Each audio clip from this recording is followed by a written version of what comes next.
selamat datang di video kami. Kami dari kelompok 8 akan menjelaskan tentang informed consent.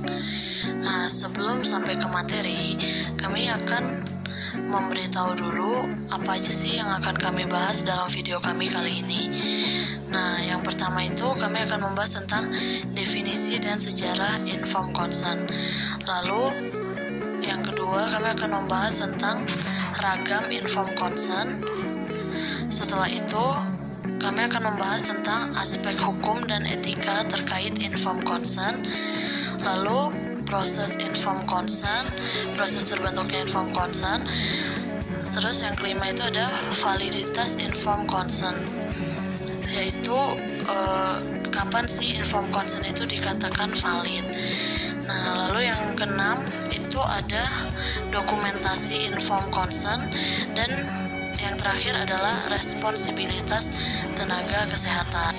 Oke, sekarang kita akan langsung lanjut ke materi pertama. Halo, aku anak Agwisra Deswari. Nah, sekarang aku akan menjelaskan definisi informed consent. Informed consent adalah suatu proses penyampaian informasi secara relevan dan eksplisit kepada pasien atau subjek penelitian untuk memperoleh persetujuan medis sebelum dilakukan tindakan medis atau pengobatan, serta partisipasi dalam penelitian. Informed consent ini juga merupakan proses penyampaian informasi terkait tindakan medis yang akan ditawarkan oleh dokter atau perawat kepada pasien sebelum pasien menyetujui tindakan tersebut.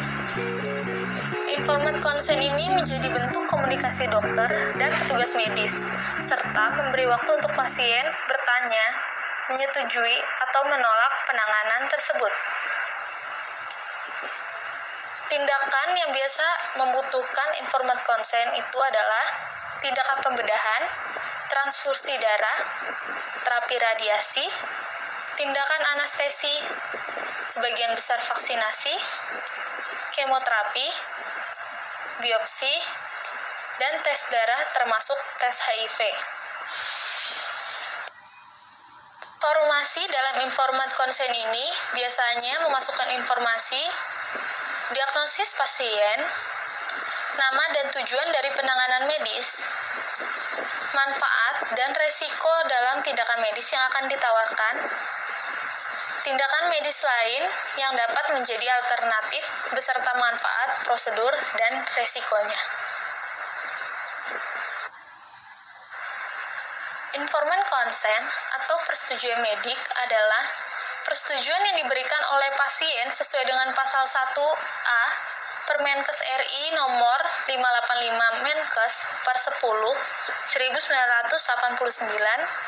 di mana pasal 1A menyatakan bahwa persetujuan tindakan medik adalah persetujuan yang diberikan oleh pasien atau keluarganya atas dasar penjelasan mengenai tindakan medik yang akan dilakukan terhadap pasien tersebut. Informed consent mencakup peraturan yang mengatur perilaku dokter dalam berinteraksi dengan pasien. Interaksi tersebut melahirkan suatu hubungan yang disebut hubungan dokter-pasien. SKB ID nomor 319 PBA 88 dan Permenkes nomor 585 Menkes per 9 1989 tentang persetujuan tindakan medis pasal 4 ayat 2 menyebutkan dalam memberikan informasi kepada pasien atau keluarganya, kehadiran seorang perawat atau paramedik lainnya sebagai saksi adalah penting. Persetujuan yang ditandatangani oleh pasien atau keluarga terdekatnya tersebut tidak membebaskan dokter dari tuntutan jika dokter melakukan kelalaian. Oke guys, jadi tadi itu adalah definisi dari informed consent secara umum maupun berdasarkan beberapa konteks hukum. Lalu sekarang kita akan ke sejarah informed consent. Halo, nama saya Gina Atika Pramesti akan menjelaskan tentang sejarah.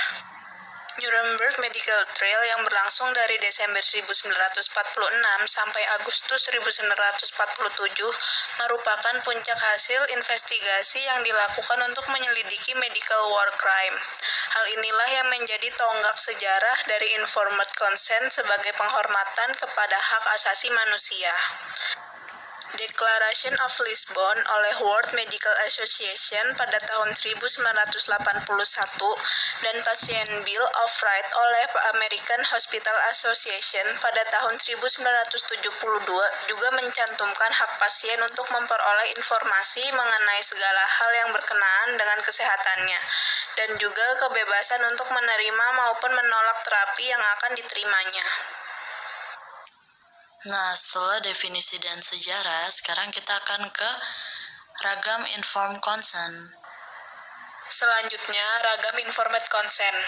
Dalam ragam informed consent terdapat prosedural medis. Prosedural medis adalah suatu persetujuan pasien terhadap tindakan medis yang akan dilakukan kepada diri pasien, tertuang dalam suatu dokumen vital yang ditandatangani. Selanjutnya, penelitian ilmiah. Penelitian ilmiah merupakan suatu persetujuan seorang subjek penelitian untuk berpartisipasi dalam suatu uji coba klinis yang akan dilakukan kepada diri subjek tersebut. Selanjutnya, informed consent pasien koma. Informed consent pasien dengan kesadaran yang tidak dapat dipertanggungjawabkan untuk memutuskan suatu hal, misalnya dalam keadaan koma, atau pasien yang disedasi. Persetujuan dapat diminta dari keluarga atau pengasuh atau seorang yang bertanggung jawab terhadap seorang pasien yang tidak disadarkan diri. Selanjutnya, informed consent pada anak. Menurut Kitab Undang-Undang Hukum Perdata, Pasal 330, seseorang yang berumur 21 tahun atau lebih atau telah menikah dianggap sebagai orang dewasa, sehingga dapat memberikan persetujuan. Informed consent pasien gangguan kejiwaan.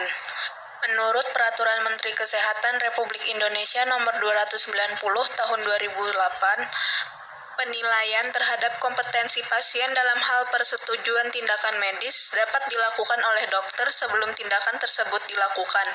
Dalam hal pasien tidak kompeten, maka keluarga terdekat dapat mewakilkan memberikan persetujuan.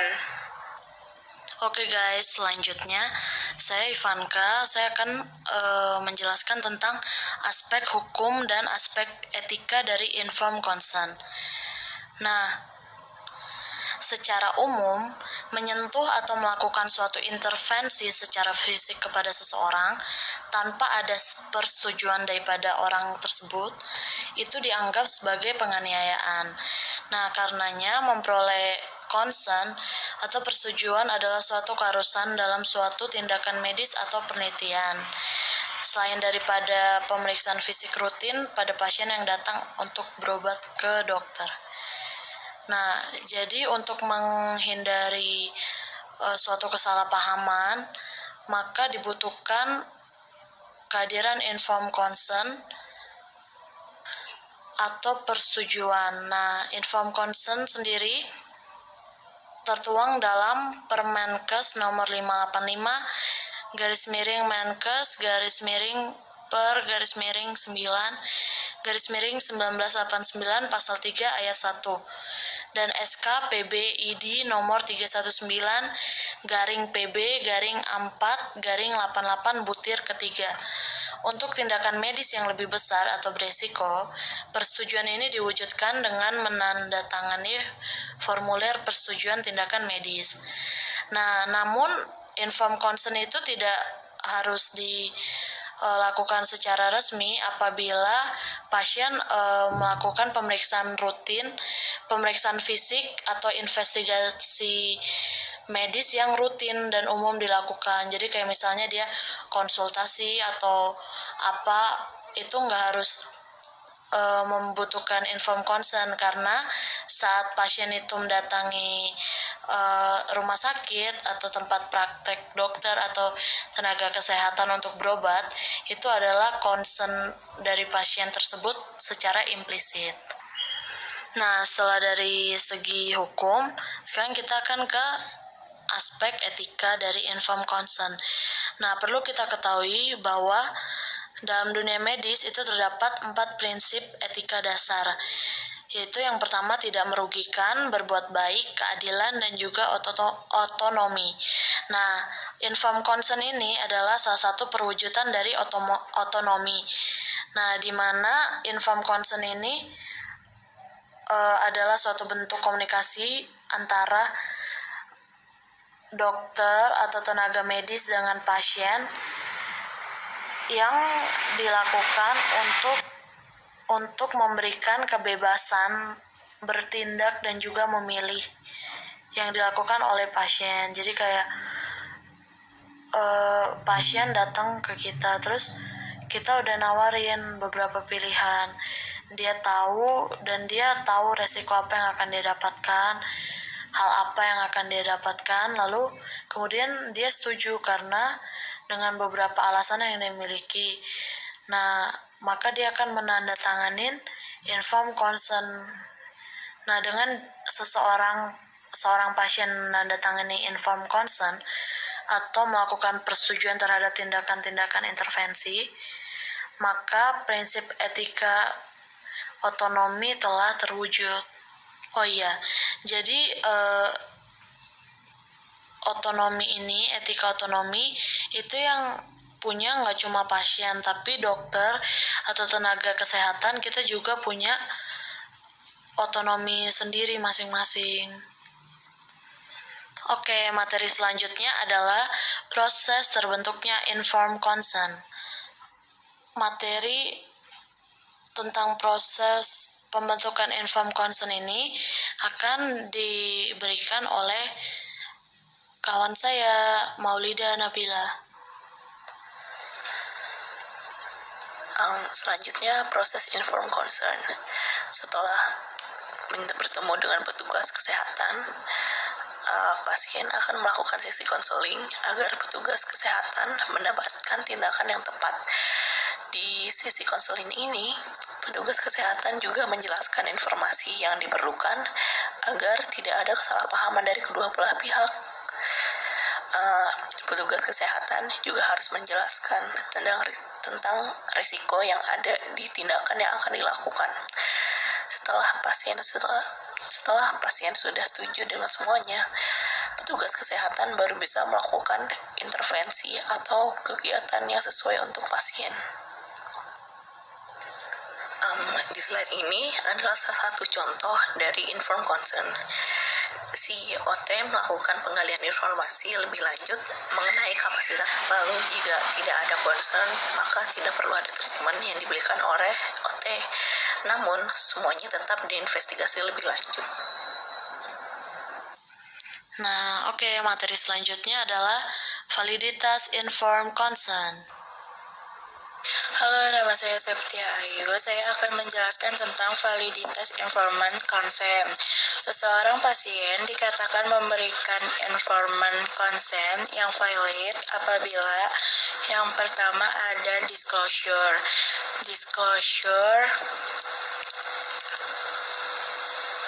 Kondisi atau gangguan atau penyakit yang diderita pasien. Perlunya dilakukan tes lebih lanjut. Penyebab kondisi pasien dan komplikasi yang mungkin terjadi. Konsekuensi apabila tidak diobati. Opsi pengobatan yang tersedia. Potensial resiko dan manfaat terhadap opsi pengobatan. Dan perkiraan biaya pengobatan. Hasil yang diharapkan, tingkat disclosure ini hendaknya berupa kasus spesifik. Yang kedua ada capacity. Capacity bisa disebut juga dengan kompetensi, menunjukkan pada kemampuan subjek untuk mengerti informasi yang diberikan dan membentuk suatu keputusan yang beralasan berdasarkan pada potensial konsekuensi atas keputusan tersebut. Pasien mesti diberikan kesempatan untuk bertanya dan mengklarifikasi seluruh keraguannya. Tidak boleh ada sedikit pun paksaan. Yang ketiga ada voluntariness, yaitu disebut juga dengan sukarela. Pasien juga seharusnya memiliki kebebasan untuk membatalkan konsen yang telah disetujuinya.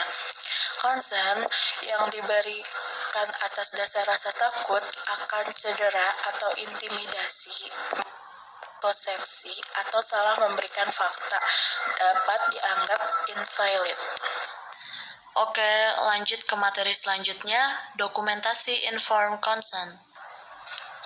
Saya Sifali Fatika akan menjelaskan tentang dokumentasi informed consent. Nah, dokumentasi informed consent haruslah mengikuti aturan, dibuat dalam bentuk dan isi yang terstandar. Dokumen harus mencantumkan tanggal dan ditandatangani oleh dalam tindakan medis, pasien, dokter, pengasuh, atau seorang saksi yang independen. Dalam penelitian ilmiah, principal investigator, subjek penelitian, pengasuh, atau seorang saksi yang independen. Seperti layaknya rekam medis, maka dokumentasi ini biasanya disimpan sedikitnya 3 tahun. Apabila setelah informasi diberikan, pasien menolak untuk menjalankan suatu tindakan atau pengobatan, maka hendaknya dokter juga mesti memperoleh dokumentasi tersebut dan meminta tanda tangan pasien pada suatu formulir penolakan pasien yang menyatakan segala resiko telah dijelaskan. Oke, dan sekarang adalah lanjut ke materi terakhir kita, yaitu responsibilitas tenaga kesehatan. Halo, nama saya Zivani. Di sini saya akan menjelaskan tentang responsibility tenaga kesehatan. Nah, selanjutnya ada responsibility tenaga kesehatan, di mana informed consent tidak berarti bahwa tanggung jawab untuk keputusan akhir berada pada pihak pasien. Sebagai tenaga kesehatan, kita harus dapat meninjau mana yang harus kita lakukan dengan melihat kondisi pasien. Jangan sampai tindakan yang kita ambil menimbulkan kerugian, baik kerugian bagi kita maupun bagi pasien. Nah, di sini ada contoh informed consent untuk anak-anak. Nanti orang tua atau wali yang akan menandatangani informed consent tersebut. Nah, seperti yang udah dijelaskan sama rekan kami, Zivani, kalau di sini tuh ada contoh informed consent untuk pelayanan okupasi terapi. Nah, di sini adalah contoh informed consent untuk anak-anak. Kenapa untuk anak-anak? Karena di sini yang menyetujui adalah anak dan juga orang tua atau wali mereka. Nah, di mana di sini itu terdapat pernyataan kalau I understand and am informed that as in the practice of medicine, occupational therapy may have some risks.